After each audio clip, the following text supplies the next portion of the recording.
Hi guys, আজ আমি বানাবো সয়াবিন দিয়ে একটি নতুন রেসিপি। সয়াবিন মুইঠা। তার জন্য নিয়ে নিয়েছি গরম জল করে সয়াবিনগুলো বয়েল করে নিয়েছি। জলগুলো এভাবে বের করে নেবো সয়াবিনের মধ্যে দিয়ে। এভাবে লম্বা লম্বা করে মোটা মোটা করে আলু কেটে নেবো। পেঁয়াজ, আদা, রসুন, শুকনো লঙ্কাগুলো পেস্ট করে নেবো কাজু দিয়ে। এই যে সয়াবিনটা মিক্স করতে দেবো মিক্সার গ্রাইন্ডারে। তার মধ্যে দিয়ে দেবো হাফ চামচ পরিমাণ লবণ, হাফ চামচ হলুদ গুঁড়ো, হাফ চামচ লঙ্কা গুঁড়ো আর অল্প পরিমাণ গরম মশলা গুঁড়ো ছড়িয়ে 100 গ্রাম বেসন দিয়ে এটা মাখিয়ে নেবো ভালো করে। এই যে এইভাবে মাখিয়ে নিতে হবে। সয়াবিনের মুইঠাগুলো এইভাবে তৈরি করে নিতে হবে একে একে। এই যে মুইঠাগুলো আমাদের রেডি হয়ে গেছে সবগুলো। কড়াই তেল বসিয়ে মুইঠাগুলো ভাজতে দিয়ে দেবো।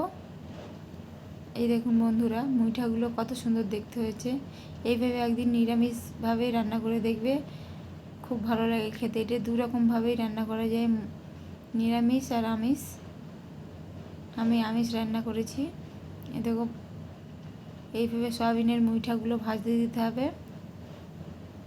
একে একে সব মুইঠাগুলো আমরা ভেজে নেব। এই দেখুন এক পিঠ হয়ে গেছে, এবারে উল্টে দেবো আস্তে আস্তে। সয়াবিন একবার এইভাবেও খেয়ে দেখবে, খুব টেস্টি হয়।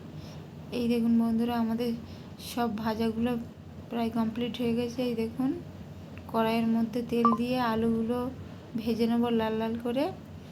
পেস্ট করে রাখা মশলাগুলো দিয়ে কড়ার মধ্যে কষাতে থাকবো। তার মধ্যে দিয়ে দেবো, এই মশলাটার মধ্যে দিয়ে দেবো হলুদ গুঁড়ো অল্প পরিমাণ, লঙ্কা গুঁড়ো দিয়ে, জিরে গুঁড়ো দিয়ে